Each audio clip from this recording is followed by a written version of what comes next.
شیخ Saadi رحمۃ اللہ علیہ فرماتے ہیں، انسان کو جتنا لگاؤ رزق سے ہے، اگر اتنا لگاؤ رزق دینے والے سے ہوتا تو آج انسان کا مقام فرشتوں سے بڑھ کر ہوتا۔ میں آج تک اپنی خاموشی پر نہیں پچھتایا، جب بھی پچھتایا اپنے بول پر پچھتایا۔ اگر تم اللہ کی عبادت نہیں کر سکتے تو گناہ کرنا چھوڑ دو۔ سعدی رحمۃ اللہ علیہ فرماتے ہیں، تعریف کرنا اور کروانا بھی ایک قسم کا شرک کی مانند ہے، کیونکہ سب تعریفوں کا مالک اللہ ہے اور سب تعریفیں اسی کے لیے ہیں۔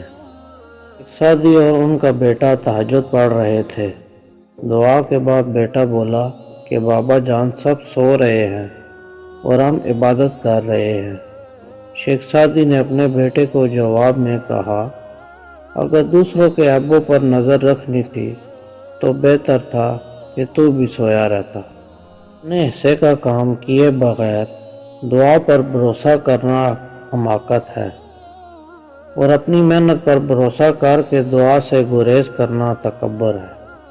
میرے پاس وقت نہیں ہے ان لوگوں سے نفرت کرنے کا جو مجھ سے نفرت کرتے ہیں، کیونکہ میں مصروف رہتا ہوں ان لوگوں میں جو مجھ سے محبت کرتے ہیں۔ آسمان پر نگاہ ضرور رکھو، مگر یہ مت بھولو کہ پاؤں زمین پر ہی رکھے جاتے ہیں۔